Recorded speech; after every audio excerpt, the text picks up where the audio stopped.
அத்தியாயம் 1. எங்கே துவங்கலாம்? ஜெயபாண்டியனில், துர்காவிடம், முன்னவரில் துவங்கலாம். ஜெயபாண்டியன் ஒரு குற்றவாளி. அவன் செய்து வருகிற, செய்யப்போகிற குற்றங்கள் யாவன? 1. போதைப்பொருள் கடத்தல். 2.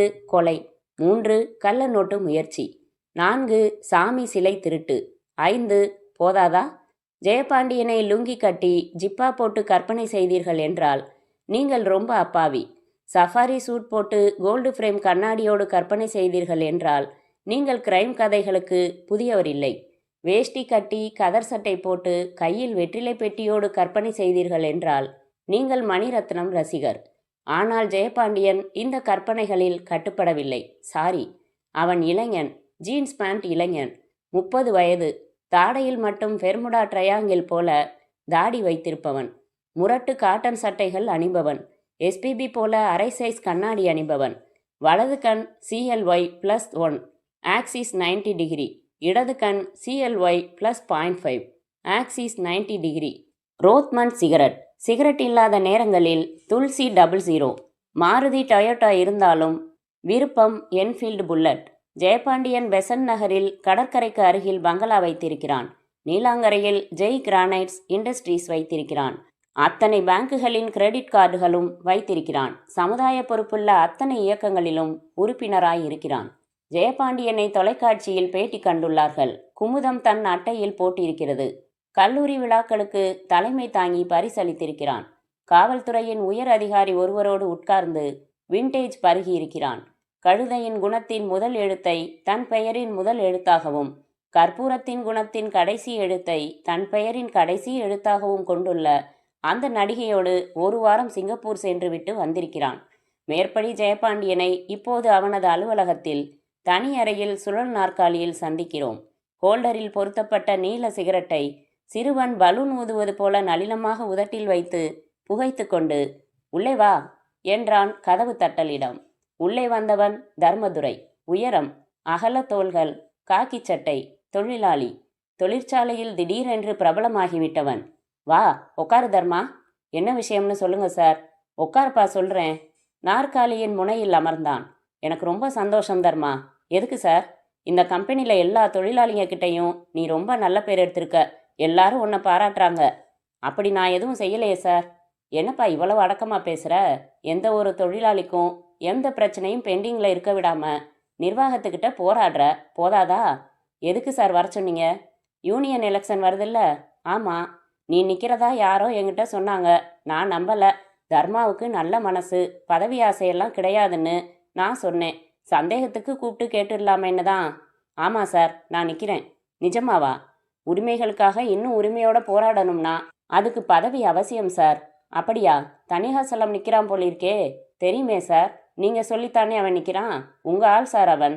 இது கம்பெனியில் அத்தனை பேருக்கும் தெரியும். அவன் தலைவராக வர்றதும் ஒரு தலையாட்டி பொம்மை தலைவராக வர்றதும் ஒன்றுதான்னு எல்லா தொழிலாளிகளும் புரிஞ்சு வச்சுருக்காங்க. அதனால் அவன் நிற்கிறான். நின்றுக்கிட்டே தான் இருக்கணும். நாற்காலி அவனுக்கு இல்லை. சரி, கொஞ்சம் நேரம் பேசலாமா? பேசலாமே. எனக்கு பிடிக்கலப்பா.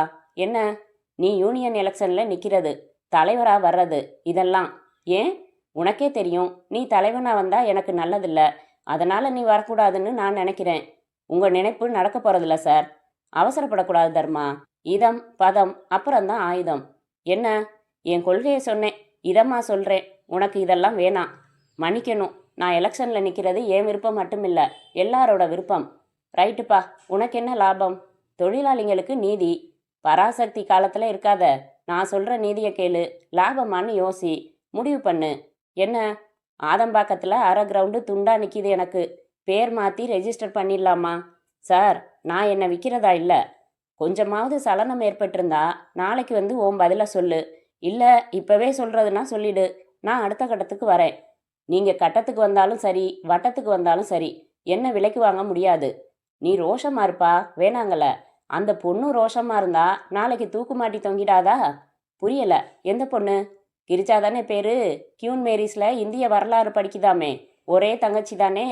நீ இந்த மாதிரி என்கிட்ட பிடி கொடுக்கலன்னா விஷயம் லீக் ஆகி என்னோட பசங்க கடுப்பாகிட்டா, பஸ்ஸில் போகுது வருது, கை வச்சுட்டா, நாளைக்கு போன கருப்பு அம்மானாலும் வருமா, அப்பானாலும் வருமா, இல்லை அண்ணன்னாலும் வருமா? அந்த ரோஷத்தில் தொங்கிடாதான்னு கேட்டேன். சார் மிரட்டுறீங்களா? புயல் வர்றதுக்கு முன்னாடி எச்சரிக்கை விடுறது இல்லையா? என்ன சொல்றீங்க இப்போ? வேணாம், என்கிட்ட மோதாதுன்னு சொல்றேன். இதான் சவால் விடுற லட்சணமா சார்? என்கிட்ட பேச்சு இருக்கிறப்போ என் தங்கச்சியை பத்தி பேசி மிரட்டுறது பேடித்தனமா தெரியல? உங்க பசங்களுக்கு கடுப்பு வந்தா என்கிட்ட வர சொல்லுங்க சார், மறந்து தரேன். தர்மதுரை எழுந்து கொண்டான். அப்போ என் முடிவுல மாற்றம் இல்ல. தர்மதுரை, நான் விரல் முனையில ஒரு சின்ன அழுக்கு கூட படாம 1000 காரியம் சாதிக்கிறவன். யானையோட தலைக்கு மேல பறந்துட்டா பட்டாம்பூச்சி பலசாலின்னு அர்த்தமா? அந்த யானையோட காதுக்குள்ள ஒரு கட்டெரும்பு போயிட்டா அப்போ கட்டெரும்பு யானையை விட பலசாலி சார். என்கிட்ட கையேந்திர நாயே, அனாவசிய வார்த்தை வேணாம். நான் கையேந்தல, உழைப்புக்கு கூலி வாங்குறேன். என்னோட ஆட்காட்டி விரல் டெலிஃபோன் டயல்ல கொஞ்சமா உழைச்சா போதும்பா, கரைக்கிறதுக்கு அஸ்தி கூட இல்லாம நம்ம பசங்க பண்ணிடுவாங்க. சும்மா பூச்சாண்டி காட்டாதீங்க சார். நிழலுக்கு பயப்படுற வயசெல்லாம் தாண்டி வந்தாச்சு. வரேன். என்ன நாயேன்னு நீங்க சொன்னதை வெளியில போய் சொன்னா அடுத்த நிமிஷம் இந்த கம்பெனில ஒரு மிஷின் கூட ஓடாது. ஆனா நான் சொல்ல போறதில்ல. அதே மாதிரி நீங்களும் கொஞ்சம் டீசெண்டா நடந்துக்கங்க. விருட்டென்று வெளியேறி சாத்தின கதவின் அதிர்வை கவனித்த ஜெயபாண்டியன் திரும்பி டெலிஃபோனை பார்த்தான். பெருமூச்சு விட்டான். ரிசீவரை எடுத்தான். எண்கள் தொட்டான். ராத்திரி வீட்டுக்கு வா, வேலை இருக்கு. அத்தியாயம் 2. சரி வரேன், கண்டிப்பா வரேன். எத்தனை மணிக்கு என்றாள் துர்கா. அவசரமாக அவளை வர்ணித்து விடலாம். பப்ளிக் பூத்தில் அவளுக்கு பின்னால் 3 பேர் பொறுமையில்லாமல் காத்திருப்பதால். திடகாத்திரமான இளம்பெண். திடகாத்திரம் என்கிற வார்த்தை இங்கே அவசியமாகிறது. ஏன் எனில் கல்லூரியில் NCC மாணவி. கராத்தே கற்றுக்கொண்டு பாதியில் விட்டவள். நீச்சல் அறிந்தவள். 100 மீட்டர், 200 மீட்டர், 400 மீட்டர் ஓட்டப்பந்தயங்களில் கல்லூரி அளவிலும் மாநில அளவிலும் கலந்து கொண்டு மர அலமாரி வழிய வழிய சின்ன பெரிய பரிசளிப்பு விழாவின் போது மட்டும் பளபளத்து 10 நாட்களில் கருத்து போகும் வெள்ளி கோப்பைகள் வைத்திருக்கிறாள். ஃபைல் பிதுங்க this is to certify that miss T Durga வைத்திருக்கிறாள். வீட்டில் தினமும் காலையில் தேக பயிற்சி செய்கிறாள். மொட்டை மாடியில் நின்று ஸ்கிப்பிங் ஆடுகிறாள். அதனால் பக்கத்து வீட்டு மாடிகளில் இளைஞர்கள் சுறுசுறுப்பாக எழுந்து சேவ் செய்து கொள்கிறார்கள். தங்கள் மொட்டை மாடிகளில் ஸ்பிரிங்காக கருப்பு கூந்தல். மொத்த நீளம் 9 இன்ச். மாருதி ஓவியம் போல காம்பஸ் இல்லாமல் வரையப்பட்ட வட்ட முகம். கொஞ்சம் தடித்த உதடுகள். பஸ்ஸில் ஒரு தடவை ஏய் சரிதாடி என்று 2 பெண்கள் தப்பாக கணித்திருக்கிறார்கள். துர்காவுக்கு இத்தனை இதர தகுதிகள் இருந்தும் 1 வருடமாக வேலை வேட்டையில் இன்னும் கிடைக்கவில்லை வேலை. இந்த 1 வருட அலைச்சலில் ஒன்றே ஒன்று லாபம், கண்ணன். கண்ணன் தற்சமயம் அவள் கையில் தாங்கிய கருப்பு ரிசீவரில் குரலாய் இருப்பவன், எதிர்முனையில் குஷியாய் இருப்பவன். அவள் உள்ளம் திருடியவன் அல்லது திருட அனுமதிக்கப்பட்டவன். மற்றவைகளை முறையாய் கல்யாணத்திற்கு அப்புறம் திருட காத்திருப்பவன். அவன் இப்போது ஆரம்ப கேள்விக்கு கீழ்கண்டவாறு பதில் உரைப்பவன். இன்னும் அரை மணி நேரத்தில் என்னப்பா விளையாடுறியா? மணி 5:30 ஆகுது. அப்படின்னா 6 மணிக்கு வீட்டில் தேடுவாங்க கண்ணன். போலீஸ்கிட்ட போயிட மாட்டாங்க. அப்படி என்ன செய்தி? இப்படி சுவாரஸ்யமே இல்லாமல் முகமே பார்க்காம கையை எடுத்து என் கன்னத்தில் வச்சுக்காம ஃபோனில் சொல்கிற செய்தி இல்லை. கண்டிப்பாக வரேன்னு சொன்னியே, நாளைக்குன்னு நினச்சி சொன்னேன். இப்போ என்னங்கிற பொம்பளை? மரியாதை இன்னும் தேரக்குள்ளே ஒத்துக்கிறது நல்லது. சரி வரேன். எங்கே வரணும்? காரைக்குடி செட்டிநாடு ரெஸ்டாரண்ட் வாசலில் நிற்பேன். சீக்கிரம் வா. நீ லேட்டாக வர வர எனக்கு கேன்சர் சீக்கிரம் வரும். என்ன உளறல் இது? தம் அடிச்சுக்கிட்டே நிற்பேன் துர்கா. வந்துடுறேன்ப்பா. காசு கொடுத்து விட்டு நகர்ந்து மறுபடி ஃபோனுக்கு வந்து சாரி இன்னொரு ஃபோன் என்று டயல் செய்ய சீக்கிரமா. ஹலோ என்றான் தேவா. எதிர்முனையில் நான் தான் தேவா. என்ன? நான் வீட்டுக்கு வர்றதுக்கு மணி 8 ஆயிடும்ண்ணா. ஏன்? ஒரு ஃப்ரெண்டு வீட்டுக்கு போகணும். சின்ன பார்ட்டி அங்கே. பார்ட்டி நல்ல பார்ட்டி தானே? என்ன கேள்வி இது? அம்மா கிட்ட சொல்லிடுண்ணா. சந்திக்க போகிற பார்ட்டி நல்ல பார்ட்டியான்னு கேட்டேன். புரியலை எனக்கு. புல்லாங்குழல் வாசிப்பாரா? யார்? கண்ணன் புல்லாங்குழல் வாசிக்க மாட்டாரா? தவித்தாள். அண்ணனுக்கு எப்படி தெரியும்? அண்ணா வந்து போய் பார்த்துட்டு மெதுவா வா. அவசரம் இல்லை. அப்பாக்கிட்டையும் அம்மாக்கிட்டையும் நீ பார்ட்டிக்கு போயிருக்கிறதா சொல்லிடுறேன். என்ன பயந்துட்டியா? கேரியான் பேபி, அப்புறம் பேசிக்கலாம். All the best. தேவா வைத்துவிட குழப்பமாய் நடந்தாள் துர்கா. எப்படி தெரியும் இவனுக்கு? பேசியது கிண்டலா இல்லை சீரியஸாக வாழ்த்து சொன்னானா? தங்கை காதலிக்கிறாள் என்றால் எந்த அண்ணனாவது ஆல் தி பெஸ்ட் சொல்வானா? வீட்டில் சொல்லி விடுவானா? ராத்திரி எல்லோரும் சுற்றி நின்று கேள்வி கேட்கப் போகிறார்களா? இப்போது வீட்டுக்கு போவதா இல்லை கண்ணனை சந்திப்பதா? மனசுக்குள் கேள்விகள் நிரடி கொண்டிருக்கும் போதே கை தானாக ஆட்டோ அழைத்தது. வாய் தானாக செட்டிநாடு ரெஸ்டாரண்ட் என்று சொன்னது. Anything wrong Durga? என்றான் மேஜைக்கு குறுக்கே கை நீட்டி அவள் கையை தொட்டு கண்ணன். ம் என்றாள் மலங்க. ஏய், எங்க இருக்க நீ? முழிச்சுக்கிட்டே தூங்குற மாதிரி ஏதாச்சும் கின்னஸ் முயற்சியா? 2 பிளேட் ஆப்பம், தேங்காய் பால். ஒண்ணுமில்ல என்றாள். அகத்தை சொல்லும் முகம். அண்ணனுக்கு தெரிஞ்சு போச்சு கண்ணன். நல்லதா போச்சு. எப்படி துவங்குறதுன்னு தவிச்சுக்கிட்டு இருந்த. என்ன சொன்னாரு? நேரடியா இன்னும் எதுவும் பேசல. வீட்டுக்கு ஃபோன் செஞ்சு வர லேட் ஆகும்னு சொன்னேன். அண்ணன் தான் பேசினாரு. நீ கண்ணனை சந்திக்க போறன்னு தெரியும், போயிட்டு வா, ஆல் தி பெஸ்ட்னு சொன்னாரு. அப்ப சந்தோஷப்பட வேணாமா? இல்லப்பா, அது கிண்டல். உன் அண்ணன் எப்படி? வீட்டில் எப்பவும் அண்ணன் கொடிதான். அப்பா அம்மாவை விட அவருக்கு தான் என் மேலே பாசம் அதிகம். என்னை டிகிரி படிக்க வச்சவர் அவர்தான். எனக்கு என் எல்லா முயற்சிகள்லையும் முழு ஊக்கம் தர்றவர். அதனால தான் காதல் முயற்சியிலையும் ஊக்கம் கொடுத்துட்டாரு. எனக்கு பக்கு பக்குங்குது. இப்படி அப்செட் ஆனால் எப்படி? என்னைக்காவது தெரியணும். இப்போ தெரிஞ்சிடுச்சு. வர்ற விளைவுகளை சந்திக்கலாம். Be sportive. அவருக்கு தெரிஞ்சிச்சேன்னு நீ வீட்டுக்கு போனியா? இல்லையே, மீறி என்ன பார்க்க வந்துட்டியே. ஏன்? Because you love me. பாசமும் காதலும் பேரலா போனாலும் ஒரு சங்கடம் வர்றப்போ காதல் பாசத்தை ஓவர்டேக் செஞ்சிருந்துருக்கா. That is love. என்ன பிரச்சனை வந்தாலும் நீ எனக்குங்கிறதுல மாற்றம் இல்லை. அதை சுலபமாக நிறைவேற்றிக்கிறோமா இல்லை போராடி நிறைவேற்றிக்கிறோமாங்கிறது தான் மேட்டர். அனாவசியமாக டென்ஷன் ஆகாத. சாரிப்பா, ஓ முடக்கு எடுத்துட்டேனா? நாட்டட்டால். கேட்க மாட்டியா? என்ன? எதுக்காக உன்னை வர சொன்னேன்னு? எதுக்காக? இதுக்காக. கண்ணன் தன் கைப்பையின் ஜிப் இழுத்து அந்த சின்ன பிளாஸ்டிக் பெட்டியை எடுக்கும்போதே அது நகைப்பெட்டி என்று தெரிந்தது. நீட்டினான். என்ன இது? திறந்து பாரு. உள்ளே டி என்ற இனிஷியலுடன் ஒரு சின்ன தங்க டாலர் இருந்தது. மேஜைக்கு மேலே தொங்கின விளக்கில் மின்னியது. என்னப்பா இது? எதுக்கு? உனக்கு தான். அது தெரியுது. எதுக்கு? பர்த்டே கூட 2 மாதம் முன்னாடி போயிடுச்சே. அதுக்கு தான் மைசூர் சில்க் வாங்கி கொடுத்தியே. யோசிச்சு பாரு, புரியும். இல்லை, இப்போ புதிர் போடாத. சட்டுன்னு சொல்லு. இன்னைக்கு என்ன தேதி? 19. இன்னும் புத்திக்கு உரைக்கலையா? ஓம் பர்த்டேயா? இல்லை, அது ஏப்ரல் 4 ஆச்சே. குழப்பாம சொல்லி தொலையேன். இன்னைக்கு பர்த்டே தான். உனக்கும் இல்லை, எனக்கும் இல்லை, நமக்கு. ஐயோ, இப்போ ஒன்று அறைய போகிறேன். மண்டு, இன்னைக்கு நம்ம காதலுக்கு பிறந்த நாள். போன வருஷம் இதே 19 தான் நம்ம ஃபர்ஸ்ட் மீட்டிங். காலையில் கேலண்டர் தேதி கிழிக்கிறப்ப தான் ஸ்ட்ரைக் ஆச்சு. உடனே சஸ்பென்ஸாக உனக்கு ப்ரெசன்ட் பண்ண தோணுச்சு. சாரிப்பா, எனக்கு ஞாபகம் இல்லை. இது என்ன ஈபிகோ குற்றமா என்ன? இப்போ பதிலுக்கு நான் என்ன தரது? அப்படின்னு சட்டம் எதுவும் இல்லை துர்கா. எனக்கு உறுத்துதே. சரி கொடு. பொருளாதான் கொடுக்கணும்னு இல்லை. ரொம்ப உரிமையாகிட்டா வெக்கம் கூட வரமாட்டேங்குது. போ. எங்க? பாத்ரூமுக்கா? எதுக்கு? கொடுக்க போகிறத வாங்கிக்கிறதுக்கு. நல்ல இடம் பார்த்த. அப்போ இங்கேருந்து நேராக பீச். பீச்சில் ஈச். ஓகே, குளிரும். அதுக்கு தான் பீச். சரி, பொழைச்சி போ. 10 நிமிஷத்தில் புறப்படணும். எங்கப்பா ஆப்பம்? ஆர்டர் சொல்லி எவ்வளோ நேரமாச்சு? அத்தியாயம் 3. இதோ வந்துட்டேன் என்றாள் துர்கா ஈரக்கையை துடைத்து கொண்டபடி. அண்ணனின் அறைக்குள் நுழைந்தவள் தற்போது காட்டன் நைட்டி அணிந்திருந்தாள். தேவா தன் மேஜையில் இருந்த போர்டில் இருந்த ஒரு கட்டிடத்திற்கான பிளானை பென்சில் கோடுகளால் உருவாக்கி கொண்டிருந்தான். மேஜைக்கு மட்டும் ஒரு தனி தொங்கு விளக்கு, வட்ட வெளிச்சம். லுங்கி, ஜிப்பா, லேசான தாடி, கொஞ்சம் கலைந்த தலை, சின்ன வயதின் அம்மை தழும்புகள் 2 கன்னங்களிலும். நெற்றியில் எப்போதும் ஒரு குங்குமக்கீற்று. என்ஜினியர், சிவில், கட்டிடங்களுக்கு பிளான் போட்டு கொடுத்து அப்ரூவல் வாங்கி கொடுப்பது வரை மட்டும் இவன் ஸ்பெஷலிஸ்ட். வீட்டிலேயே வேலை. நினைத்தால் எல்லா நாட்களும் ஞாயிறு, உழைத்தால் எல்லா நாட்களும் திங்கள். துர்கா அருகில் வந்து, எதுக்கு நான் கூப்பிட்டீங்க? டீ வேணுமா? அவன் வரைவதை நிறுத்தாமல் அவளை திரும்பியும் பார்க்காமல் மெதுவான குரலில் பேசினான். டியூட்டியிலேருந்து அப்பா வந்துட்டாரா? இன்னும் இல்லை. அம்மா என்ன பண்ணுறாங்க? சமையல் கட்டை சுத்தம் பண்ணிக்கிட்டு இருக்காங்க. நீ சாப்பிட்டியா? வீட்லையா வெளியிலையா? வெளியில தான். உட்காரு. அருகில் இருந்த வட்ட ஸ்டூலில் அமர்ந்தாள். எத்தனை மாசம்? எத்தனை மாசமா பழக்கம்னு கேட்டேன். 1 வருஷமா. பார்க், பீச்சு, சினிமா எல்லாம் ஆயிடுச்சா? எல்லாம். அண்ணா, வரம்பு வச்சுக்கிட்டு பழகிறோம். காதல் நரம்பு சம்பந்தப்பட்டதாச்சேம்மா. உன் தங்கச்சிக்கு தன் வாழ்க்கையை தீர்மானிக்கிற வயசு இருக்குன்னு நான் நினைக்கிறேன். அந்த தீர்மானத்துக்கு வயசு மட்டும் போதுமா துர்கா? பெத்தவங்க சம்மதம் வேணாமா? கண்டிப்பாக வேணும். சம்மதம் மட்டும் இல்லை, ஆசீர்வாதமும். உறுதியான காதலா? நிச்சயமா. வீட்டில் எதிர்த்தா ஓடி போயிடுவீங்களா? இல்லை, நின்று ஜெயிப்போம். அப்பவும் எதிர்த்தா கூட்டணியா விஷயமா? அதுக்கெல்லாம் அவசியம் இருக்காதுண்ணா. கண்ணன் என்ன செய்கிறாரு? ஒரு பிரைவேட் மருந்து கம்பெனியில் அக்கவுண்ட்ஸ் பிரிவில் வேலை பார்க்குறாரு. எவ்வளவு சம்பளம்?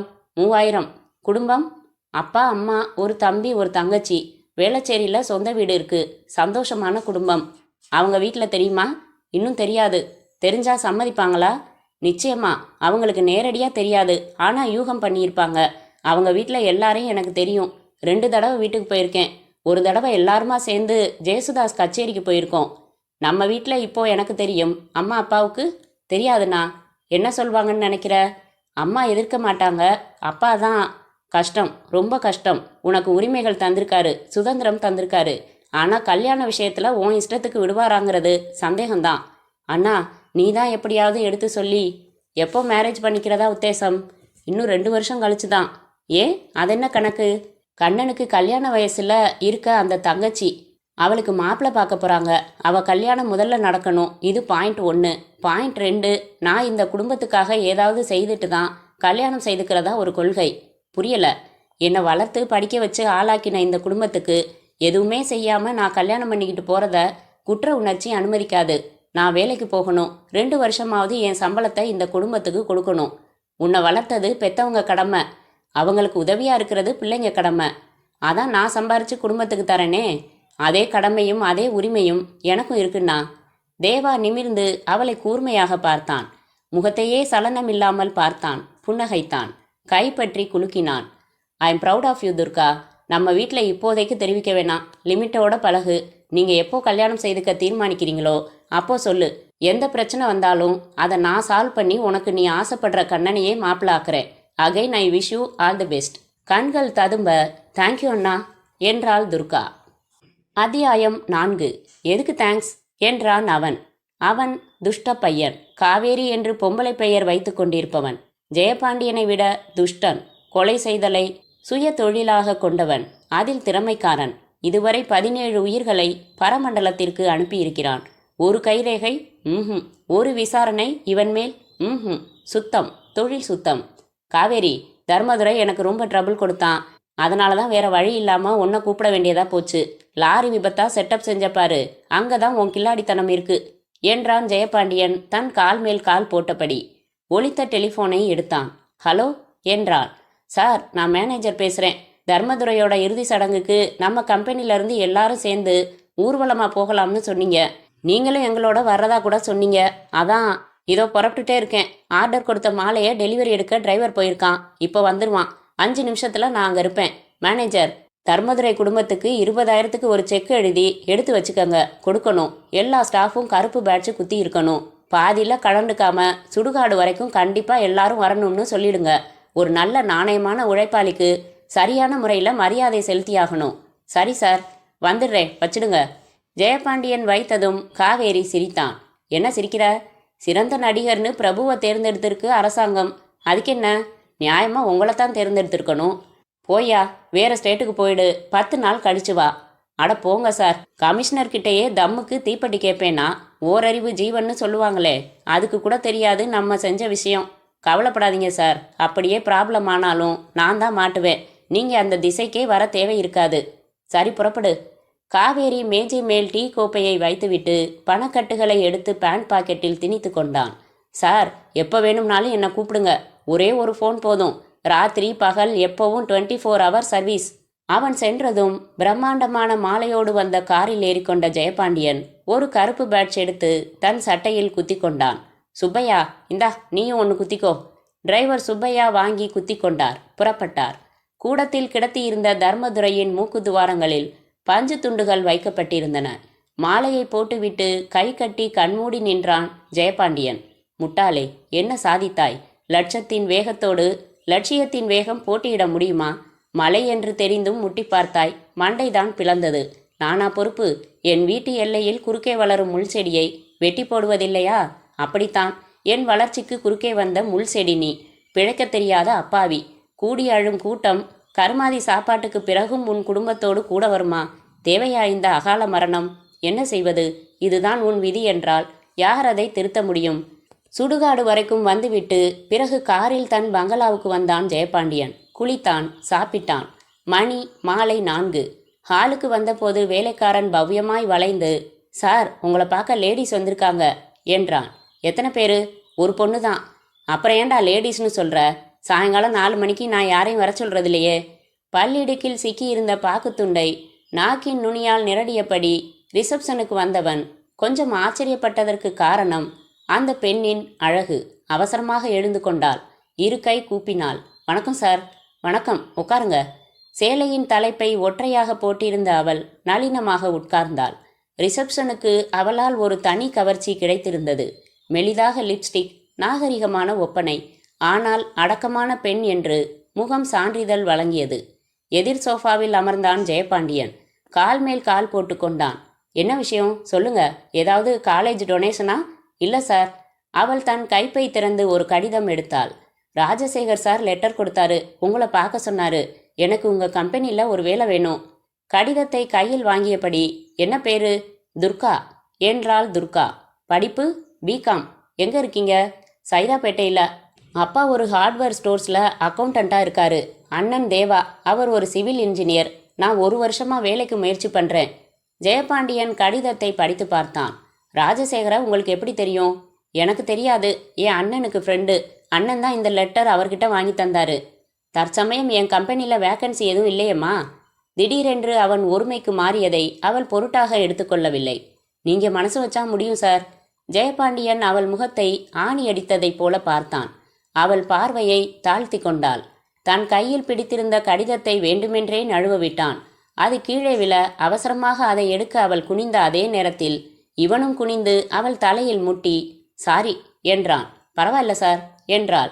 என்ன எதிர்பார்க்குற? நீங்கள் தான் சார் சொல்லணும். என் ஆஃபீஸில் நிறைய பேர் இருக்காங்க. எனக்கு வீட்டில் ஒரு செக்ரட்டரி இருந்தால் தேவலை. வர்ற ஃபோன்களை அட்டன் செஞ்சு என் அப்பாயின்மெண்ட்ஸை சரிபார்த்து பர்சனல் கடிதங்களை டைப் பண்ணி இந்த மாதிரி செய்றியாமா? செய்கிறேன் சார். 1000 ரூபாய் தரேன். சந்தோஷம் சார். ராஜசேகர் லெட்டர் கொடுத்துருக்காருனா அதுக்கு நான் மரியாதை செஞ்சே ஆகணும். நீ நாளைக்கே டியூட்டியில் ஜாயின் பண்ணலாம். சரி sir. Thank you very much sir. அப்புறம் எனக்கு மாடர்ன் ட்ரெஸ் பிடிக்காது. இப்போ நீ புடவை கட்டிக்கிட்டு இருக்கியே, எவ்வளவு பாந்தமாக இருக்கு பாரு.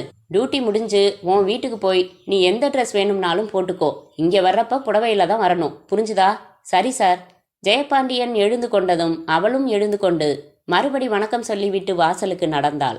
சற்றே புடவையை உயர்த்தி செருப்புகளை போட்டுக்கொண்டு அவள் நடக்க மெலிதான அவள் பின் அதிர்வுகளை பார்த்து கொண்டே இருந்தான் ஜெயபாண்டியன். சபா, ஐயா, வீட்டில் இருக்கிற என் ஆஃபீஸ் ரூமில் இன்னொரு மேஜை நாற்காலி போட சொல்லு.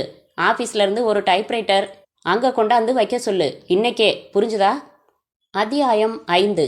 புரியல என்றான் கண்ணன். என்ன புரியல? நாளையிலேருந்து வேலைக்கு போகிறேன்னு சொன்னேன் என்றாள் துர்கா. அதில்ல, வேலைக்கு போய் தான் தீருவேன்னு எதுக்காக நீ இவ்வளவு பிடிவாதம் பிடிக்கிறன்னு புரியல. அதான் சொன்னேனே. சொன்ன குடும்பத்துக்கு நன்றி கடன். கிண்டலா? இல்லை, அதான் நிஜமான காரணமா? வேறென்ன? பெண் சுதந்திரத்தை நிலைநாட்ட விரும்புறியோன்னு பேத்தாத கண்ணா. அப்போ வேலைக்கு போகாத பொம்பளைங்க எல்லாம் சுதந்திரமாவே இல்லையா? அந்த பூங்காவில் இவர்கள் அமர்ந்திருந்த புல்தரைக்கு அருகில் இருந்த மரத்தில் இருந்து மஞ்சள் மலர்கள் காற்றில் உதிர்ந்தன. கொஞ்சம் தள்ளி ஒரு ஆசாமி ஆ என்று வாய்ப்பிழந்து உறங்கிக் கொண்டிருந்தான். பூங்காவின் வாசலில் கடலை வண்டிக்காரன் இரும்பு சட்டியில் சத்தம் பண்ணி கொண்டிருப்பது கார் ஹாரன்களை தாண்டி கேட்டது. ஒரு பிச்சைக்காரர் ஒரு சிமெண்ட் பெஞ்சில் அமர்ந்து தன் அழுக்கு மூட்டைக்குள் குடைந்து கொண்டிருந்தார். விட்டு விட்டு தூரத்தில் இருந்து கண்ணாடி வளையல் சத்தம். நிறைய மரங்கள், நிறைய மறைவுகள். இருட்டை நோக்கி நகரும் மாலை. கூட்டை நோக்கி பறக்கும் பறவைகள். 2 கைகளையும் பின்புறம் ஊன்றி 2 கால்களையும் நீட்டியபடி கண்ணன் அவளையே பார்த்தான். அவள் ஒரு கை ஊன்றி ஒரு கழித்து அமர்ந்து மற்றொரு கையில் பிடுங்கிய புல்லை வைத்துக்கொண்டு அதன் முனையால் அவன் சட்டையின் ஒவ்வொரு பட்டனாக தொட்டு கொண்டிருந்தாள். உனக்கு என்ன வேலை அந்த கம்பெனியில்? கம்பெனியில் இல்லை, வீட்டில். வீட்லையா? ஆமாம், ஹோம் செக்ரட்டரி. அவர் வீட்டில் உட்காந்து பர்சனல் செக்ரட்டரி வேலை பார்க்கணும்ப்பா. கல்யாணமானவனா? கல்யாணமானவன், ஆனால் விதவன். அட பாவமே. என்ன, ஒரு 50 வயசு இருக்குமா? உனக்கு என்ன வயசு கண்ணா? 28. அவருக்கு 30 இருக்கலாம். ஜெயபாண்டியன் அவ்வளவு சின்ன வயசுக்காரனா? அப்போ நீ நாளைக்கே உன் முதலாளிகிட்ட சொல்லிடு. என்னன்னு? Reserved for கண்ணன்னு. முதலாளிங்க எல்லாரும் தன்கிட்ட வேலை பார்க்குற பொம்பளைங்க எல்லாரையும் லவ் பண்ணுவாங்கன்னு சிறுகதை எழுத்தாளர்கள் சேர்ந்து ஒரு பொய்யான இமேஜ் உருவாக்கிட்டாங்கப்பா. கதைங்கிறது உண்மையோட வேற ஒரு வடிவம் தானே துர்கா. பால்கோவா, ரசகுல்லா எதுவா இருந்தா என்ன, அடிப்படையில் பால் இருக்குன்னு புரிஞ்சுக்கணும். ரொம்ப மிகைப்படுத்தக்கூடாது. திடீரென்று சிரித்தான் கண்ணன். ஏன் சிரிக்கிற? அதோ பாரு. அவர்களை நோக்கி அந்த இளம் பெண் வந்து கொண்டிருந்தாள். அவளையா? ஆமா. அவளுக்கு என்ன? அவள் அவர்களை கடந்து போனதும் சொன்னான். நீ ரொம்ப மிகைப்படுத்தக்கூடாதுன்னு சொன்னியா? அப்ப பார்த்து அவளை பார்த்தேனா? கவனிக்கலையா நீ? ஏய், அசிங்கமா பேசாத. உனக்கு ஏன் பார்வை அலையுது? வெறும் தரையில பாரு. ஒரு குறிப்பிட்ட இடத்துல நம்ம பார்வை தங்காது. ஒரு சின்ன குச்சியை தரையில் நட்டு தரையை பாரு, நம்ம பார்வை குச்சி மேலே தங்கும். இது இயற்கை. நான் என்ன செய்ய முடியும்? படவா, ரொம்ப கச்சடாவா பேசுகிறப்பா நீ. நாங்கள் பேசிடுறோம், நீங்கள் தயங்குறீங்க, அவ்வளவுதான். அடிப்படையாக 2 பேரும் நினைக்கிறதுண்டு, அது உண்மை. போதும், இப்போ நமக்கு இந்த ஆராய்ச்சி வேண்டியதில்லை. வேற என்ன ஆராய்ச்சி பண்ணலாம்? யாரும் வரமாட்டாங்க இந்த பார்க்குக்கு. என் மடியில் படுத்துக்கையே. இன்னும் இருட்டலை. விடியறப்ப ஸ்பீடாக தெரியுது. அஸ்தமனத்தப்போ மட்டும் ஏன் தான் இந்த ஸ்லோ மோஷனும்? கடைசியில் புஸ்வான மாதிரி ஆயிடுச்சுல்ல. என்ன, உங்கள் அண்ணன் விவகாரம்தான். ரொம்ப பயந்தியே. ஆமாம், இவ்வளவு அனுசரணையாக பேசுவார்னு எதிர்பார்க்கல. எப்படி ஈஸியாக எடுத்துக்கிட்டாரு? என் மேலே பாசம் அதிகம் கண்ணா. வேவு பாரு, மச்சானும் எங்கேயாச்சும் ஓரங்கட்டி இருக்காரோ என்னவோ. எங்கள் அண்ணன் ஒரு வேலை இயந்திரம். சொந்த வீடு கட்டணும்னு லட்சியம். அது நடந்தப்புறம்தான் கல்யாணம்னு சொல்லிக்கிட்டு இருக்கு. பூரணிக்கு ஜாதகம் எடுத்தாச்சா உங்கள் வீட்டில்? அலையாத, இன்னும் 2 வாரம் கழிச்சு தான். நான் ஒன்றும் அலையலை. நாளைக்கே உங்கள் தங்கை பூரணிக்கு கல்யாணம் பண்ணாலும் நான் ரெடி இல்லைப்பா. 2 வருஷமாவது வேலைக்கு போகணும். போ, வேணாங்கள. கல்யாணம் பண்ணிக்கிட்டதுக்கு அப்புறமும் போ. உன் சம்பளத்தை உன் வீட்டுக்கு கொடு. நான் என்ன சொல்ல போகிறேன்? ஏன்? கல்யாணத்துக்கு அப்புறம் நான் என் குடும்பத்துக்கு சம்பளத்தை கொடுக்கறது நல்லா இருக்காது. எனக்கு மறுப்பு இல்லை துர்கா. எனக்கு இருக்கே. ஏன்? அப்பா அதை விரும்ப மாட்டாரு. கௌரவம்னு ஒன்று இருக்கு இல்லையா? அவரோட பொண்ணா நான் சம்பாதிச்சு கவரை கொடுக்கறதுக்கும் இன்னொருத்தர் மனைவியாக கொடுக்கறதுக்கும் வித்தியாசம் இல்லையா? அப்பவும் பொண்ணு தானே. புதுசாக இன்னொரு ஸ்தானம் வந்துடுதே. உங்ககிட்ட பேச முடியாதுப்பா. ஆனால் ரொம்ப நாளைக்கு என்ன காய வைக்காத. அப்புறம் ஒரு நாள் இல்லைன்னா ஒரு நாள் ஏடாகுடமாயிடும். அப்படின்னா என்றாள் குறும்பாக சிரித்து. இரு சொல்கிறேன் என்று அவளின் சினுங்கள் மீறி தன் மடியில் சரித்து கொண்டான் கண்ணன். குனிந்தான். அவள் கன்னத்தில் முத்தமிட்டு நிமிர்ந்து, இது மினி சைஸ் ஏடாகுடம். அத்தியாயம் 6. இதுதான் மேக்சிமம், போதும். கிளாஸில் ஊற்றும் ஸ்காட்லாந்து தயாரிப்பு ஊறல் திரவத்தை நிறுத்தினாள் அவள். ஐஸ் துண்டுகள் எடுத்து போட்டாள். வாங்கி சிப் சிப்பாக பருகினான் ஜெயபாண்டியன்.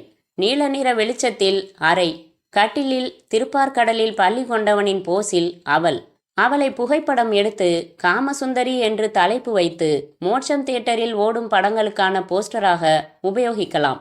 ஏற்கனவே ஒரு தடவை மரகதம் ஒன்று அனுப்பி வச்சிருக்கான்னு நினைக்கிறேன் என்றான் ஜெயபாண்டியன் கிளாஸை வைத்துவிட்டு கட்டிலில் அமர்ந்து.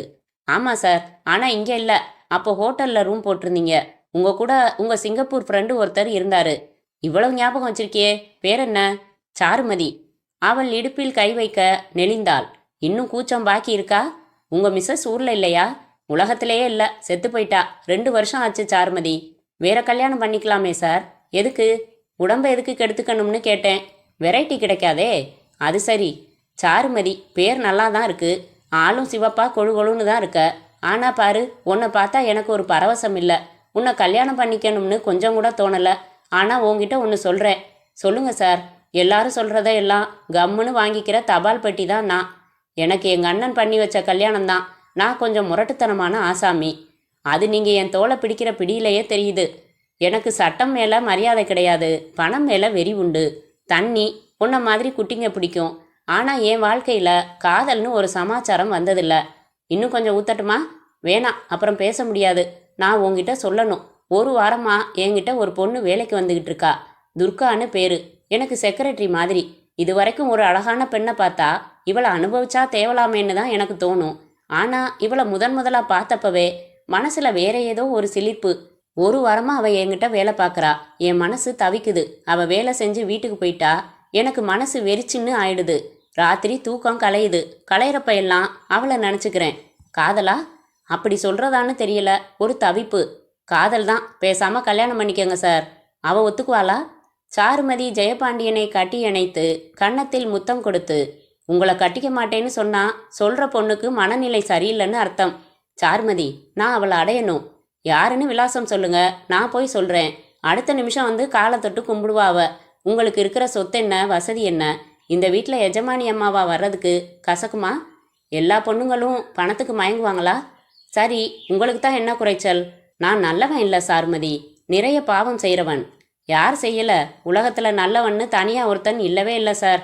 வயசு இருக்குது, வசதி இருக்குது. சும்மா மனசை போட்டு அலட்டிக்காம நாசுக்கா அவகிட்ட பேசுங்க.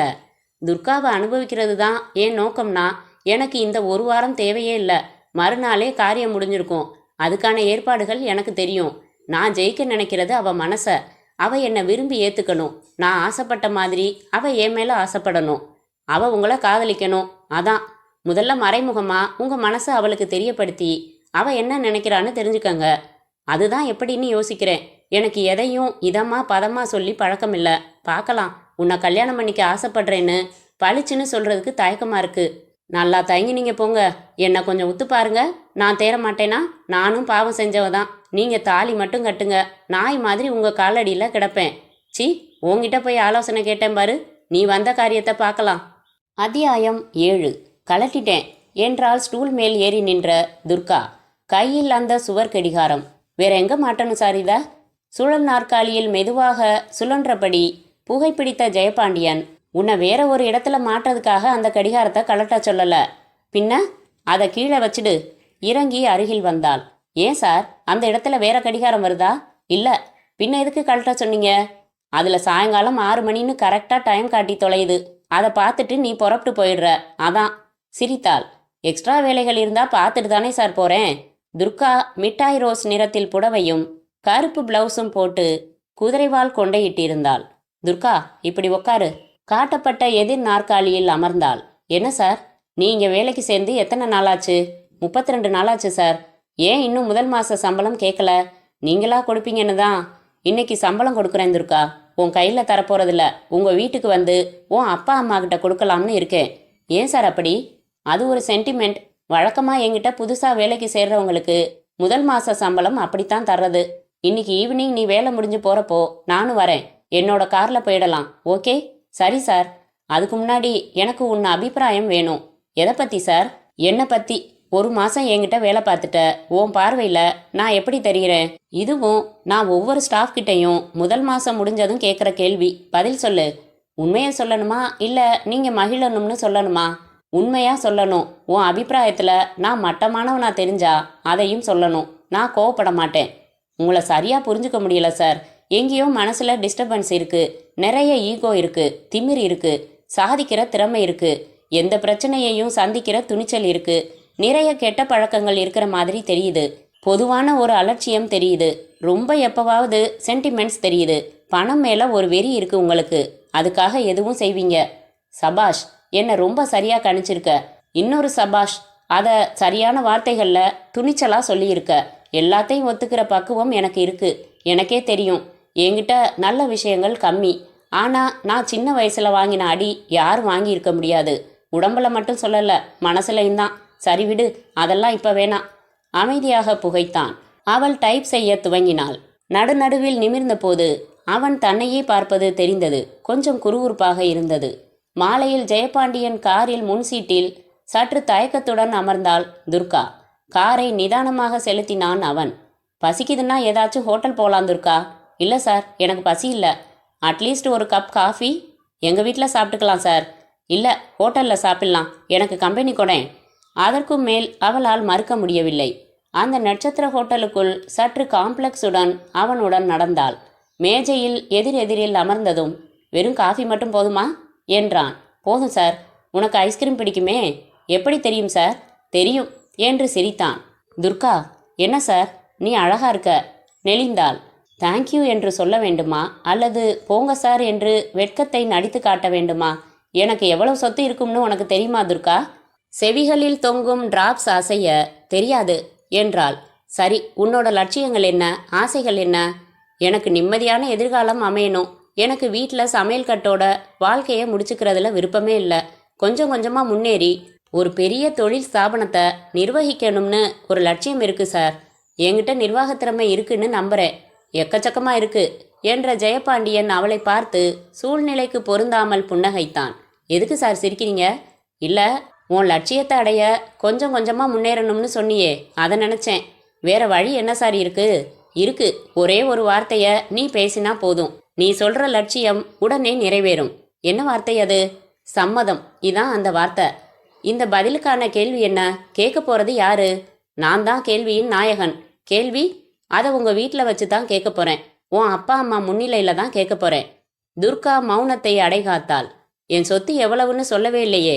இன்கம் டாக்ஸ் ஃபைல் படி என் சொத்துக்களோட மதிப்பு 1.25 கோடி. இது வெள்ளை. கருப்பா இருக்கிற சொத்துக்கள் இதை விட 3 மடங்கு இருக்கும். கணக்கு போட்டு பார்த்துக்க. ஏன் இவ்வளவு பெரிய மனுஷரோட சமமா உட்காந்து காபி சாப்பிட்றத நினைச்சாலே பெருமையா இருக்கு சார். இதுக்கே பெருமைப்பட்டா எப்படி? உன் பெருமைய கொஞ்சம் பாக்கி வச்சுக்க துர்கா.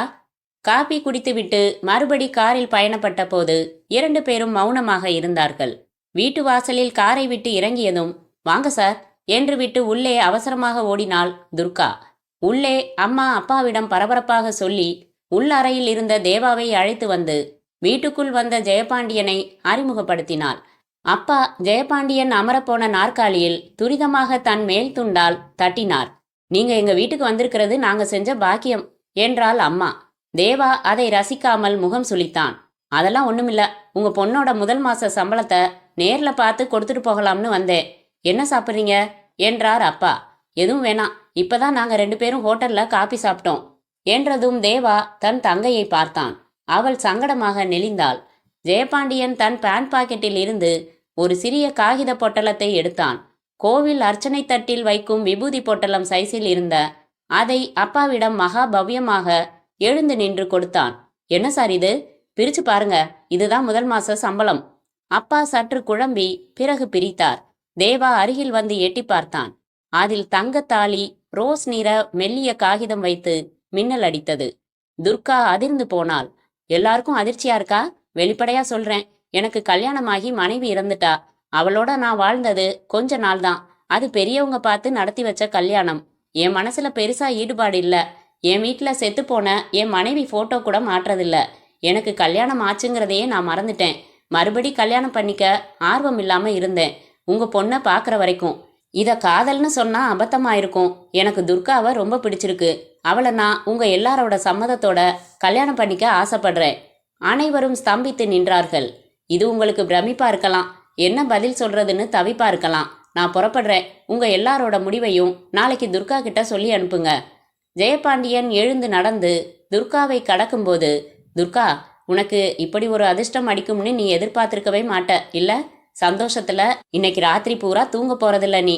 உன்னோட லட்சியம் நீ சொல்ற ஒரே ஒரு சம்மதம்ங்கிற வார்த்தையில நிறைவேறும்னு சொன்னேன் இல்லையா? அந்த கேள்வி இதுதான். என்னை கல்யாணம் பண்ணிக்க உனக்கு சம்மதமா என்றான். சார் வந்து இரு, அவசரப்படாத. நாளையும் யோசி. நாளைக்கு வேலைக்கு வர்றப்ப இனிப்போட வந்து நல்ல செய்திய சொல்லு. வரட்டுமா? ஜெயபாண்டியன் கார் ஏறும் வரை வாசலில் நின்றுவிட்டு அம்மாவும் அப்பாவும் வீட்டுக்குள் வந்தார்கள். அம்மா அருகில் வந்தாள். கை கொட்ரி துர்கா, உனக்கென்ன? இனிமே நீ மகாராணி தான், அப்படித்தானே? அத்தியாயம் 8. மகாராணி சொல்லிட்டா நான் கட்டுப்படணுமா என்றான் கண்ணன். மொட்டை மாடியில் கைப்பிடி சுவரில் சாய்ந்து நின்று கொண்டிருந்தான். ஒரு 60 வாட்ஸ் பல்புக்காக 100 கொசுக்கள் போராடி கொண்டிருந்தன. தென்றல் காற்று சட்டை போடாத அவன் மார்பில் தவழ்ந்து விலகி கொண்டிருந்தது. என்ன கண்ணா இது? ராத்திரி 8 மணிக்கு நான் எப்பயாவது உன்னை தேடி வந்திருக்கேனா?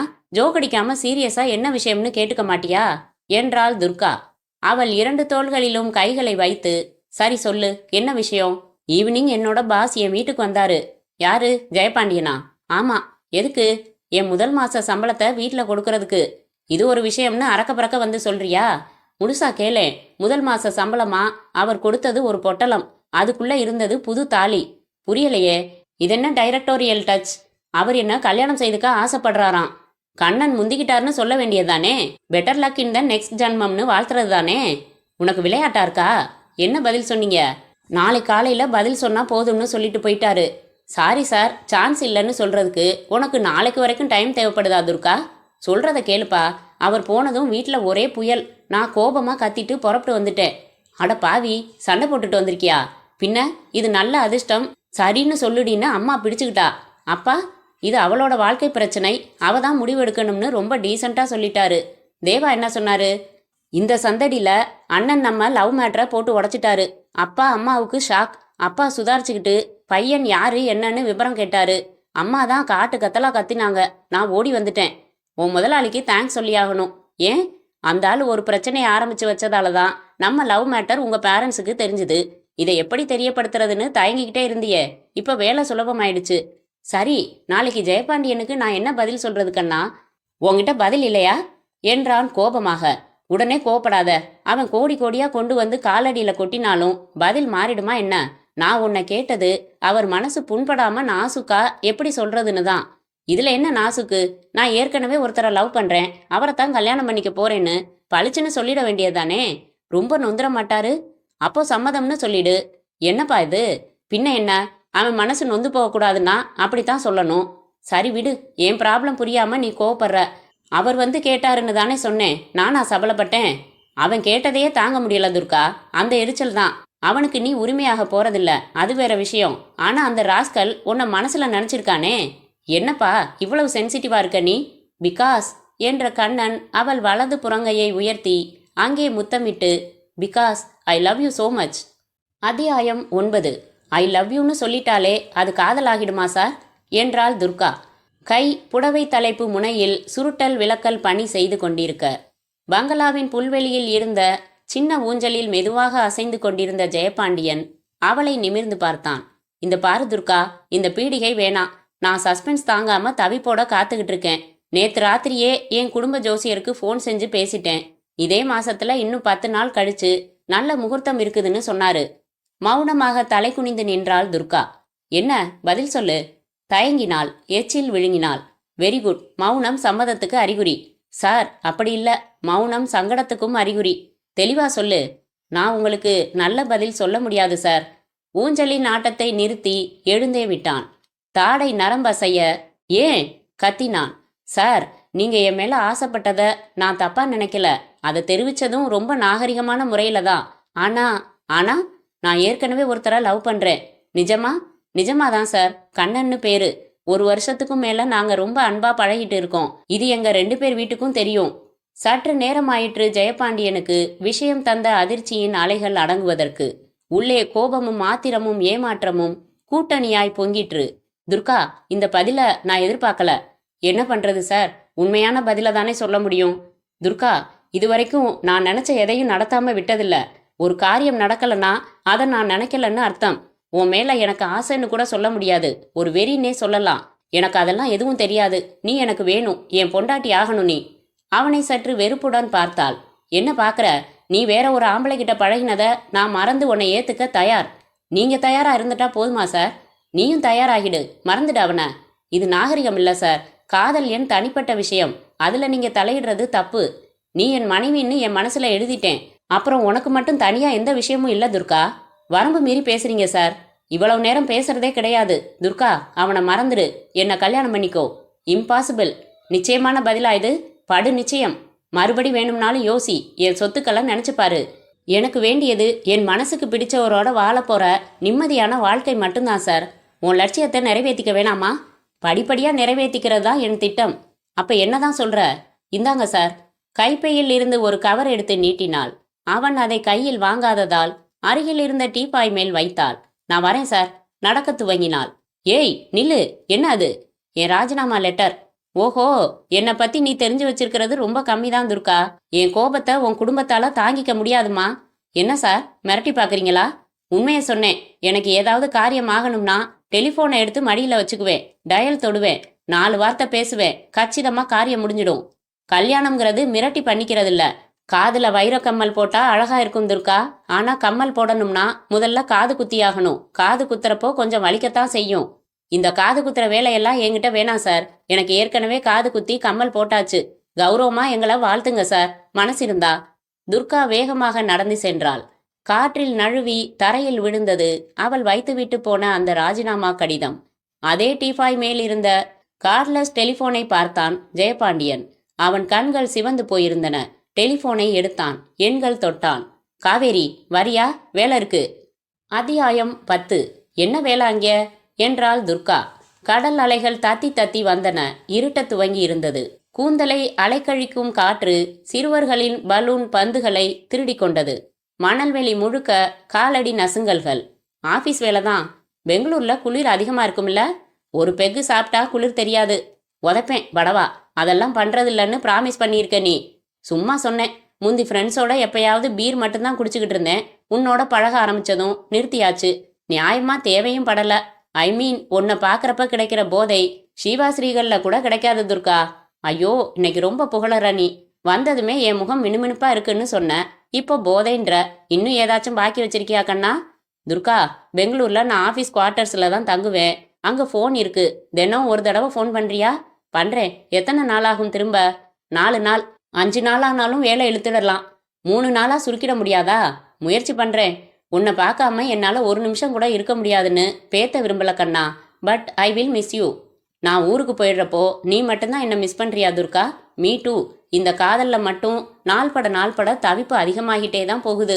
மறந்துடாத, நீ ஊர்லேருந்து திரும்பினதும் அப்பாவை மீட் பண்ணுற. உன்னை பார்த்து நிறைய பேசணுமா, கேட்கணுமா. இன்டர்வியூவா வச்சுக்கையே. கவலைப்படாத, பெங்களூர்லேருந்து என் மாமனாருக்கு ஒரு உள்ளன் ஷால் வாங்கிட்டு வந்து லஞ்சமாக கொடுத்துட்றேன். அப்புறம் கஷ்டமான கேள்விகள் கேட்க மாட்டாரு. அம்மாவுக்கு மட்டும் மனசு இன்னும் ஆறலை. ஜெயபாண்டியனை பற்றி அப்புறம் ரொம்ப விசாரிச்சேன் துர்கா. யாரும் நல்லபடியாக சொல்லலை. எப்படி 1 மாதம் வேலை பார்த்த நீ? அவங்கிட்ட தானே வேலை கிடச்சிது. ரகசியமாக ஏதோ காரியங்களில் அவன் ஈடுபட்டுக்கிட்டு இருக்கான்னு என்னால் புரிஞ்சுக்க முடிஞ்சுது. சரியாக தெரியலை. சரியான கிறுக்கன். காதலை பிச்சை மாதிரி கேட்டு அப்புறம் அதிகாரமாகவும் கேட்டிருக்கான். அது ஊத்து தானாக வரணும். என் மேலே கோபம்னா கோபம், அவ்வளோ கோபம். இருக்கட்டும், என்ன செஞ்சிருவான் தெரியல. அவங்கிட்ட நீ ராஜினாமா லெட்டர் கொடுத்து உன் பதிலை சொல்லிட்டு வந்து 4 நாள் ஆச்சு. குறைக்கிற நாய் கடிக்காது. அப்படியே கடிச்சாலும் 4 நாள் கழிச்சு கடிக்காது. அவனும் நிதானமாக யோசிச்சு பார்த்துருப்பான். 4 நாளில் மனசில் ஏமாற்றம் மறைஞ்சிருக்கும். மணி என்ன பாரு. அவனுடைய கை கடிகாரத்தின் மேல் ஒரு கையை கூடாரம் போல அமைத்து அதன் வழியாக ரேடியம் முட்களை பார்த்து மணி 7:15 என்றான். ஐயோ என்று எழுந்தான். வீட்டுக்கு போய் சூட்கேஸ் எடுத்துக்கிட்டு அப்புறம் பஸ் ஸ்டாண்டுக்கு வரணும். உன்னை வேற உன் வீட்டில் ட்ராப் பண்ணிட்டு போகணும். எந்திரி போகலாம். டென்ஷன் ஆகாத. நீ நேராக உன் வீட்டுக்கு போயிடு. என்ன ட்ராப் பண்ணிட்டு போகிறதா இருந்தா அதில் 15 நிமிஷம் ஆயிடும். நான் ஆட்டோ பிடிச்சிக்கிட்டு போயிடுறேன்.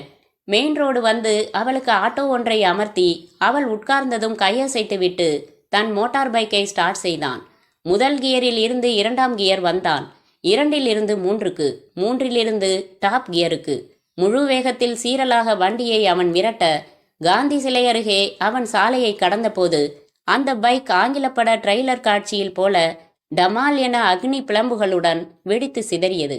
சிதறி கீழே விழுந்த துண்டுகளுக்கு நடுவில் கண்ணனின் அத்தனை உடல் பாகங்களின் துண்டுகளும் விழுந்தன. எச்சரிக்கை இல்லாமல், பயம் இல்லாமல், வலி இல்லாமல் கண்ணன் இறந்து போனான். 1/2 மணி நேரத்திற்கு பிறகு டெபுட்டி கமிஷனர் ஜீப்பில் இருந்து இறங்கி கூட்டத்தை விலக்கி கொண்டு வந்து இன்ஸ்பெக்டரின் சல்யூட்டை கண்டு கொள்ளாமல், என்னாச்சு, பிடிச்சிட்டீங்களா, அடையாளம் தெரியுதா? அத்தியாயம் 11. அடையாளம் எப்படி தெரியும்? அதான் நான் பீஸாக்கி காத்துல பறக்க விட்டுட்டேனே அவனை என்றான் காவேரி. எனக்கென்னவோ நீ இவ்வளவு தூரம் பப்ளிக் அட்ராக்ஷன் வர்ற மாதிரி ஒரு வழிமுறையை பயன்படுத்தியிருக்க வேண்டாமோன்னு தான் படுது என்றான் ஜெயபாண்டியன் சிகரெட் புகையை சைடில் திரும்பி ஊதி.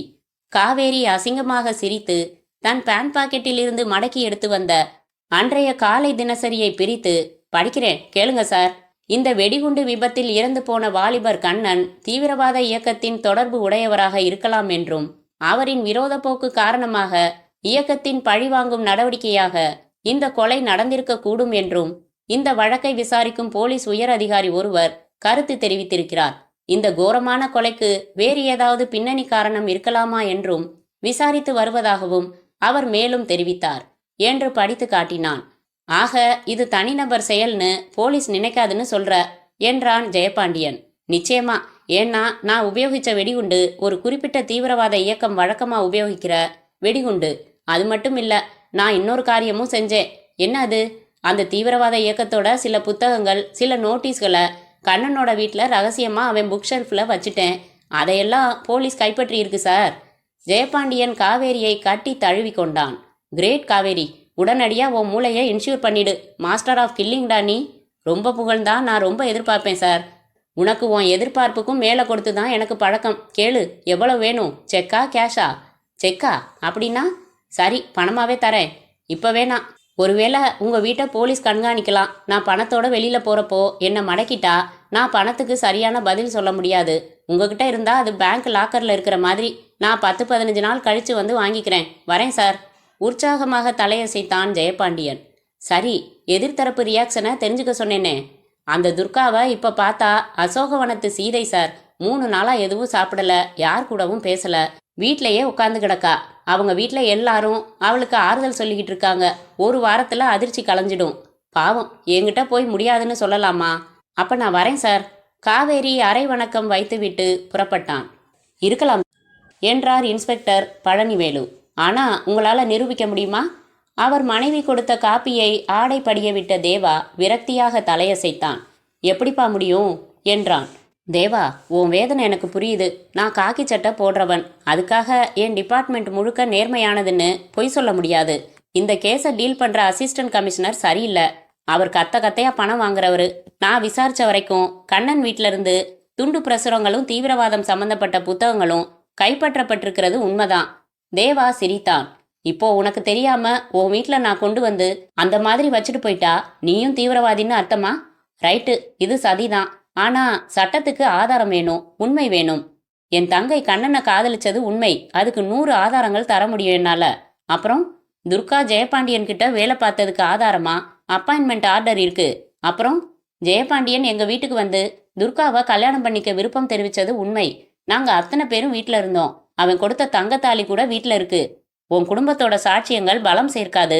அப்புறம் துர்கா ராஜினாமா லெட்டர் கொடுத்தப்போ அவன் கொதிச்சு போய் மிரட்டி இருக்கான். ஒரு டெலிஃபோன் போதும், எதையும் சாதிப்பேன், என் கோபத்தை உன் குடும்பம் தாங்காதுன்னு பச்சையா நேரடியா மிரட்டி இருக்கான். இதுக்கு ஆதாரம் இருக்கா? உன் தங்கச்சி சொல்ற ஸ்டேட்மெண்ட் மட்டும் போதாதுப்பா. ஜெயபாண்டியனோ இல்ல அவனோட ஆளோ கண்ணனோட பைக்கில் ரகசியமா வெடிகுண்டு வச்சத யாராவது பார்த்துருக்காங்களா? இல்ல ஜெயபாண்டியன் மிரட்டினதுக்கு ஏதாவது மெட்டீரியல் எவிடன்ஸ் இருக்கா? இல்ல இந்த கொலை ஜெயபாண்டியனோட ஏற்பாடு தான். இதை நீ நம்புறியா இல்லையா? நம்புறேன். அவன் அப்படிப்பட்டவன் தான். அவன் மேல நடவடிக்கை எடுக்க முடியுமா முடியாதா? முடியாது. முடியாதா? என்னையா போலீஸ் நீ? இருப்பா, நீ பாதிக்கப்பட்டவன், அதனால பதட்டமா பேசுற. நான் இதே மாதிரி எமோஷனலா பேச முடியாது. பிராக்டிக்கலா பேசத்தான் முடியும். தெளிவா புரிஞ்சுக்கோ. ஜெயபாண்டியன் தான் இந்த கொலைய செஞ்சிருக்கான். ஆனா அவன் மேல எந்த நடவடிக்கையும் எடுக்க முடியாது. காரணம், கேஸ சாமர்த்தியமா திசை திருப்பிட்டான். அவனை பின் பாயிண்ட் பண்ற மாதிரி எந்த ஆதாரமும் இல்ல. அப்போ தப்பு செஞ்சவன் சிரிப்பான், நாம பார்த்துக்கிட்டு இருக்கணுமா? பெரிய இடம், நிறைய பணபலம், புகழ், மேல்மட்ட பழக்கங்கள், எதுவும் செய்ய முடியாது. அதாவது சட்டத்தால எதுவும் செய்ய முடியாது. ஏய், என்ன சொல்ற? நீ சொன்ன மாதிரி ஆதாரங்கள் எதுவும் இல்லாம நானும் பதிலுக்கு ஏதாவது செஞ்சா என்னையும் சட்டம் எதுவும் செய்ய முடியாது, அப்படித்தானே? கோபமாக எழுந்தான் தேவா. தேவா, இதோ பாரு, அசட்டுத்தனமா ஏதாவது செஞ்சிடாத. இல்ல, புத்திசாலித்தனமா தான் செய்ய போறேன். இதை பாரு, உங்ககிட்ட சட்டப்படி எனக்கு ஏதாவது நியாயம் கிடைக்குமான்னு தெரிஞ்சுக்கத்தான் வந்தேன். அதுக்கு வழி இல்லை. இனிமே நான் யோசிச்சுக்கிறேன். நான் என்ஜினியர் பழனிவேலு. எனக்கு பிளான் போட தெரியும். அப்புறம் ஸ்டெப் பை ஸ்டெப்பா செயல்படுத்தவும் தெரியும். நீ எதையோ மனசுல வச்சுக்கிட்டு எதையும் மனசுல வச்சுக்கல. இதுல ஒளிவு மறைவே இல்ல. தப்பு செஞ்சவனுக்கு தண்டனை தரப்போறேன். எப்படின்னு நான் யோசிச்சுக்கிறேன். பைத்தியம் பிடிச்ச மாதிரி இருக்காப்பா துர்கா. காதலனை இப்படி கோரமா இழக்கிறது ரொம்ப ரொம்ப கொடுமை. அவ முகத்துல கொஞ்சமாவது சிரிப்பு வரணும். வந்தே ஆகணும். நான் வரேன். தேவா வேகமாக செருப்பணிந்து வெளியேற இன்ஸ்பெக்டர் பழனிவேலு பெருமூச்சு விட்டார். ஆடை படிந்த காப்பியை சிந்தனையோடு பார்த்தார். திரும்பி தன் மனைவியை பார்த்தார். இயற்கையில் இவன் எவ்வளவு சாதுவானவன் தெரியுமா? அத்தியாயம் 12. தெரியுமே, நல்லா தெரியும். அவரை பார்த்தா போதுமா? அப்ப காரியம் முடிஞ்சிருச்சுன்னே வச்சுக்கோங்க என்று போனில் பேசி கொண்டிருந்தான் ஜெயபாண்டியன். அவரை நான் நேரில் போய் பார்க்கணும்னு அவசியம் கூட இல்லை. ஒரு ஃபோன் பண்ணினா போதும். இந்த ஃபோனை கண்டுபிடிச்ச மனுஷனுக்கு தங்கத்தால சிலை வைக்கணும். உட்கார்ந்த இடத்துல இருந்து எவ்வளவு சாதிக்குது பாருங்க. நல்லது கெட்டது எல்லாத்தையும் என்னால் ஃபோன்லேயே சாதிக்க முடியும். கவலையை விடுங்க, நீங்கள் அடுத்த காரியம் பார்க்கலாம். ஃபோனை வைத்தான். எழுந்தான்.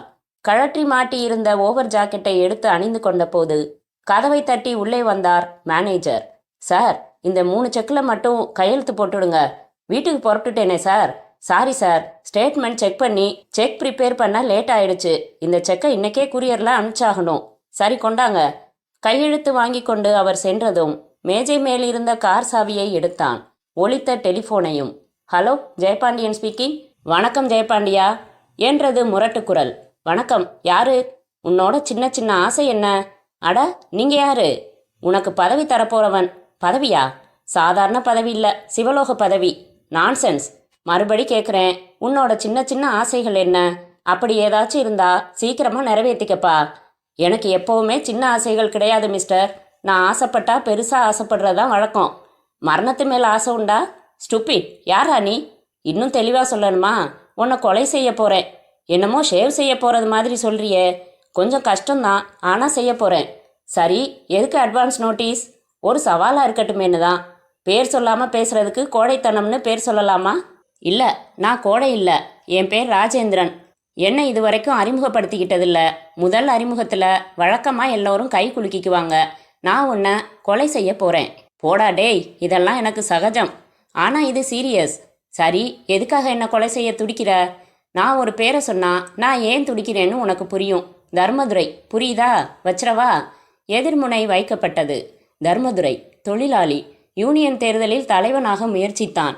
காவேரி மூலம் லாரி விபத்தாக ஏற்பாடு செய்யப்பட்டு மேலே அனுப்பி வைக்கப்பட்டான். அது முடிந்து எத்தனையோ நாட்கள் ஆயிற்றே. இவன் யார்? ராஜேந்திரன். ஜெயபாண்டியன் போனை எடுத்தான். காவேரி, உடனே வீட்டுக்கு வா. காரில் புறப்பட்டு வீட்டிற்கு வந்தபோது காவேரி இருந்தான். அவனை அழைத்து கொண்டு தனி அறைக்கு வந்து விவரம் சொன்னான். ராஜேந்திரனா? ஆமாம், அப்படித்தான் சொன்னான். தர்மதுரைக்கு ஒரு தங்கச்சி மட்டும்தான், கூட பிறந்த அண்ணன் தம்பி யாரும் இல்லையே. இவன் நெருக்கமான ஃப்ரெண்டாக இருக்கலாம். விசாரிக்கிறேன், கட்டி தூக்கிட்டு வந்துடுறேன். உங்ககிட்ட ஃபோனில் சவடாலா பேசின அதே வாயில் உங்கள் கையால் சயனைடு வைங்க. தீவிரவாத இயக்க தியாகி ஆக்கிடலாம். என்ன? சிரிக்காத காவேரி, எனக்கு பதறுது. முதல்ல செய். என்ன சார், டெலிஃபோன் மிரட்டலுக்கெல்லாம் பயந்துக்கிட்டு? அவன் சீரியஸாக பேசினான். குரலில் உறுதி இருந்துச்சு. ஆனால் பாவம், ஆயுசு உறுதியா இல்லையே. நாளைக்கு ஒரு நாள் அவகாசம் கொடுங்க, பிடிச்சிடுறேன். காவேரி புறப்பட்டு சென்றதும் டெலிஃபோன். ஹலோ ஜெயபாண்டியன், நான் தான் ராஜேந்திரன் பேசுகிறேன். என்ன வேணும் உனக்கு? உன் உசுறுதான், போர் அடிக்காத. இதை பாரு ஜெயபாண்டியா, உன்கிட்ட இருக்கிற அளவு என்கிட்ட பணம் இல்லை, ஆள் பலம் இல்லை. ஆனால் பலமாக ஒன்று வச்சுருக்கேன், என் மூளை. நான் ஏதோ த்ரில்லுக்காக உன்னை மிரட்டுறதா நினைக்கிற. என்னோட பலம் உனக்கு தெரியணுமா? கொஞ்சம் நிரூபித்து காட்டட்டுமா? சொல்லு. உன் திட்டத்துக்கெல்லாம் கருவியாக இருக்கானே, அவன் பேர் என்ன? தெரியாது. அதான்ப்பா காவேரி, கொஞ்சம் முன்னாடி உங்ககிட்ட பேசிட்டு போனானே, அவன் என்னை தேடி அலைய போகிறானாக்கும். வீண் வேலை, வெட்டி வேலை வேணாம். உனக்கு வேடிக்கை காமிக்கிறேன்னு சொன்னேன்ல.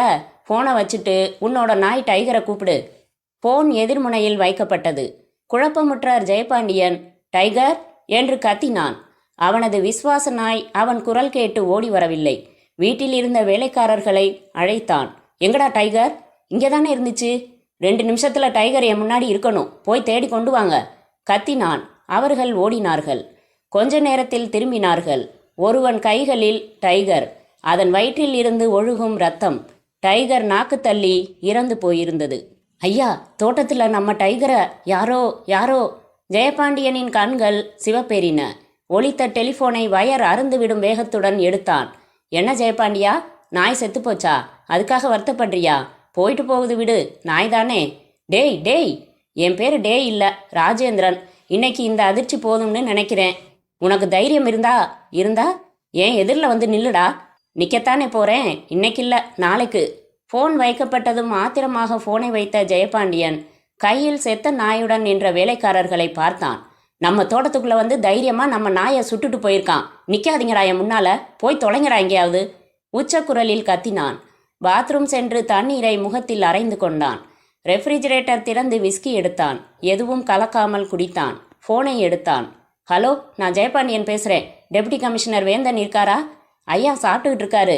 ஜெயபாண்டியன் பேசுகிறதா சொல்லு, உடனே பேச சொல்லு, நான் லைனில் இருக்கேன். காத்திருக்கும் போது சிகரெட் பற்ற வைத்தான்.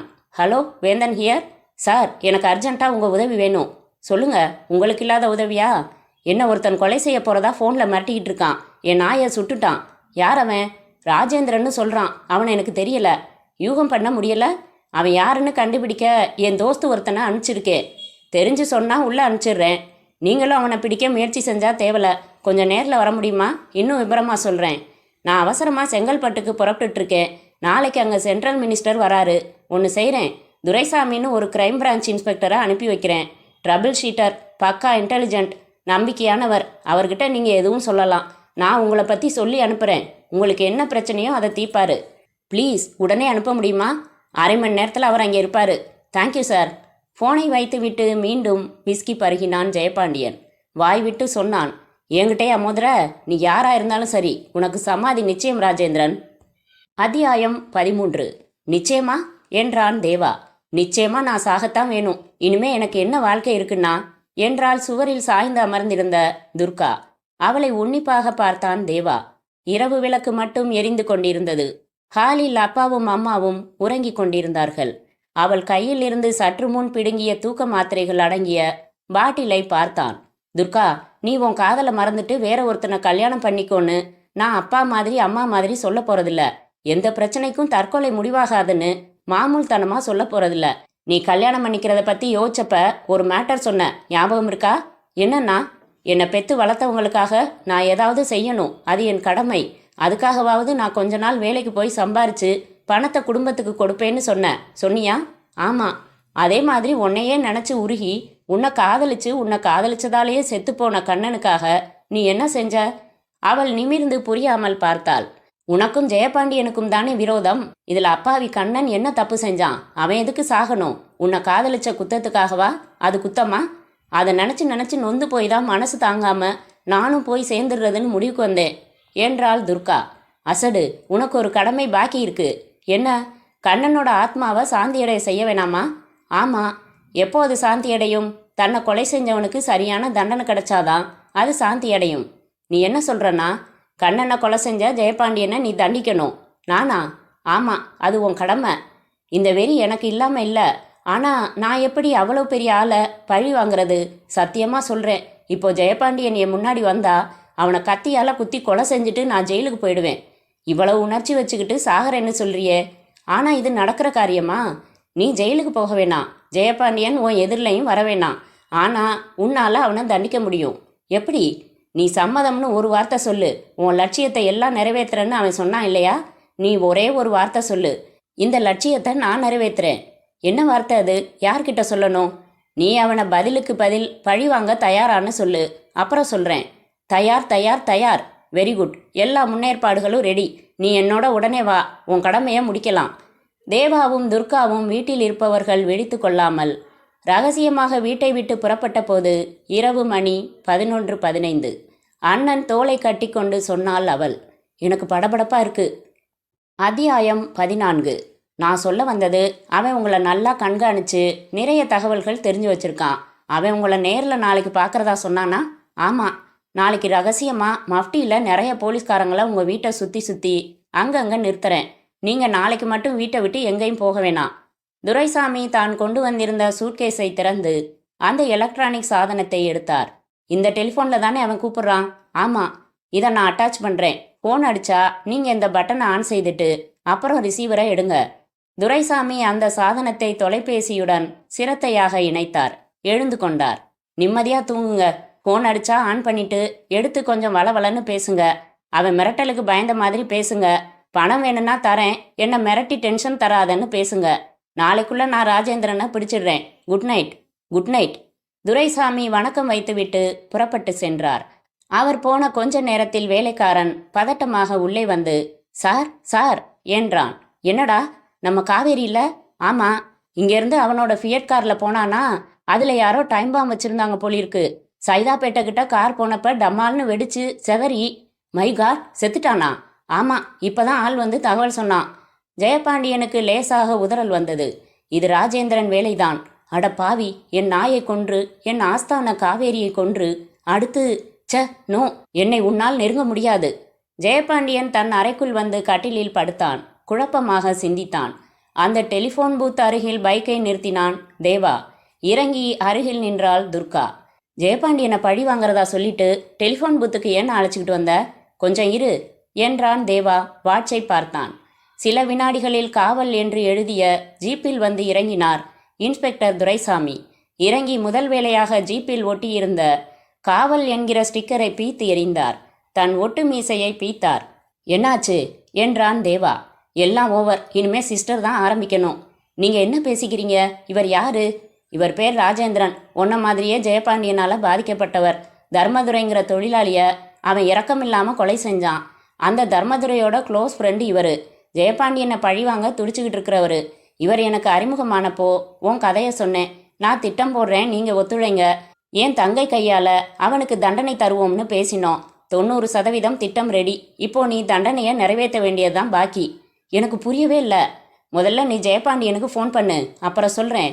எதுவும் புரியாமல் விழித்த துர்கா சொன்னபடி ஜெயபாண்டியனுக்கு எண்களை டயல் செய்தாள்.